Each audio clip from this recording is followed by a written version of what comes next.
Welcome back, Sebastian here. Time for my review for qualifying for the 2024 Formula One Australian Grand Prix. So of course, there was no Logan Sargent.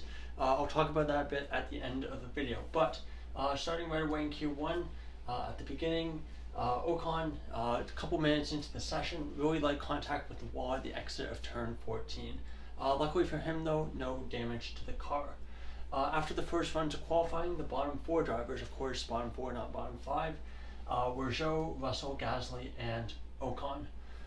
Gasly would then be under investigation after the session for crossing the white line at pit exit. So basically, when they leave the pit lane, there's a white line, and while that white line is still there, they're not allowed to cross it. It's just for safety reasons, because otherwise the speed delta between a car possibly coming from behind could be very, very high and could lead to a very bad accident. So we'll see what comes out of that. I don't expect a penalty, probably just a reprimand or a fine. Zhou had a really damaged front wing in the closing moments of Q1. Looks like he might have damaged it going over a curb or something. Then what looked like happened was Magnussen, Hulkenberg, Gasly, Zhou would be the five drivers who were out in Q1, but Ricciardo, who looked like he had gotten through to Q2, his time was deleted for track limits at turn 4. Very obvious track limits that you could see from the off-board camera. So Ricciardo loses his time and he would be knocked out in Q1. Pretty unfortunate result in qualifying for the Aussie at his home Grand Prix. Ocon on the radio after Q1 on the in-lap saying getting into Q2 feels like a victory, which speaks volumes about how bad the start of the season has been for Alpine. Definitely that's not something that a works team should be celebrating, and hopefully they step it up soon. So into Q2 we go. A bunch of drivers run used tires to start the session, so the times weren't particularly representative. Just trying to get just because they've used an extra set either in Q1 or possibly saving a set for Q3. Ocon, Bottas, Magnussen, Zhou, and Albon were the bottom five drivers after the first run. Albon very, very close to looking like he might be able to get into Q3, making Williams a pretty tough decision to put Albon in Sargent's car, make it look like it might make some sense. That being said, in the closing moments of the session, the five drivers who were knocked out in Q2 would be Hamilton, Albon, Bottas, Magnussen, and Ocon. A bit of a shock there for Hamilton to be knocked out in Q2, knocked out by Tsunoda in the Racing Bulls in the closing moments of the session. A really good lap from Tsunoda to get himself up into Q2, and a bit of a shock for Hamilton. Although it's been a pretty tricky weekend, I believe he was finished 19th. He was 19th or 18th in FP2, so not the smoothest of weekends for Hamilton.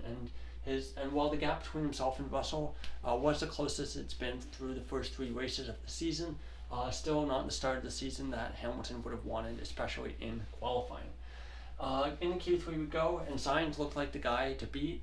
He set the benchmark first of a 1:16.331. He'd also gone fastest in Q1 and Q2, so had looked very fast all through the day, and in fact through the practice sessions as well.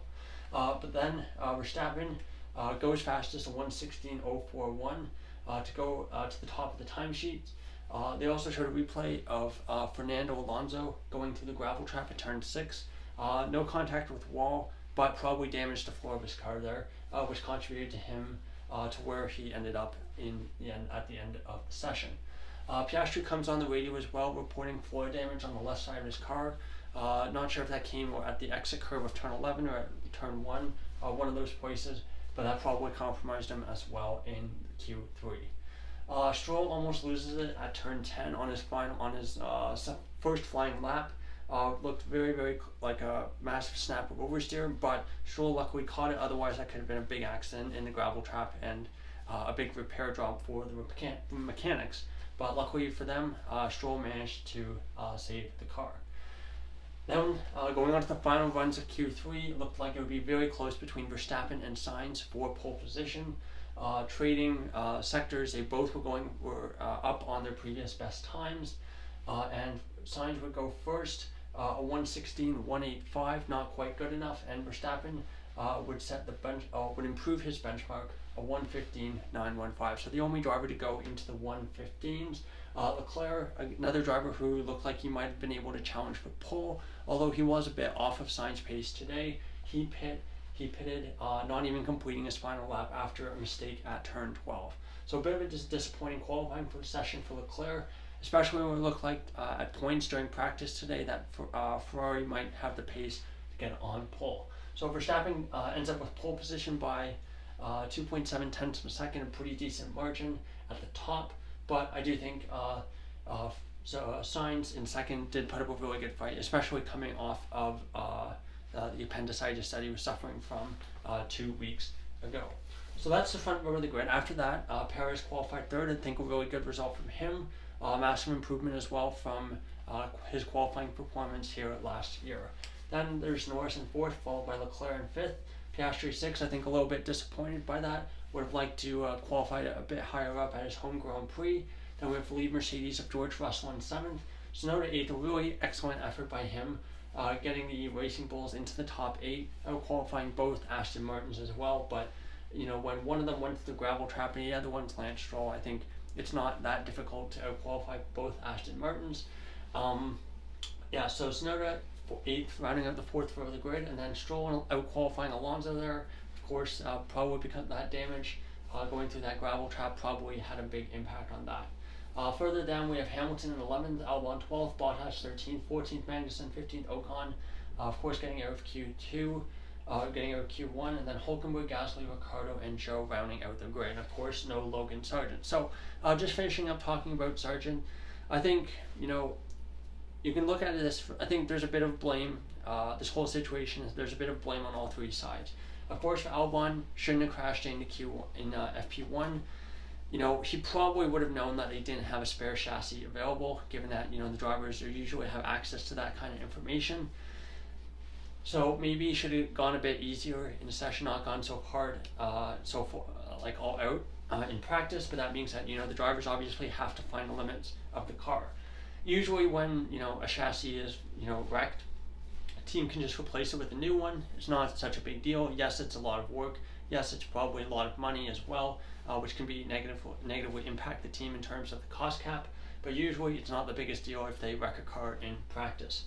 For Williams, we knew this was a issue. We had basically heard rumors about this, that they had been organizing their parts tracking for building their car in a spreadsheet for 20 years, whereas there's professional software that pretty much every other team uses, and that was something that James Vowell had talked about going into the season, how it was something that they were massively behind on compared to the other teams.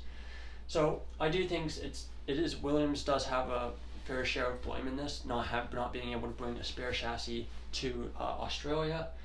Then you of course have Sargent. I think of all the three, he probably has the least amount of blame on this, but it is pretty damning that the team was willingly withdraw Sargent from the weekend and put Albon in his car.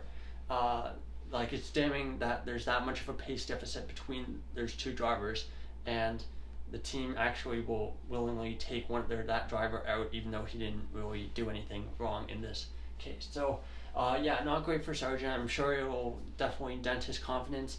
But for Sargent, I think there's already going to be a lot of pressure for him to keep his seat in the next year, and he's just going to have to bounce back as best he can next time out in Japan.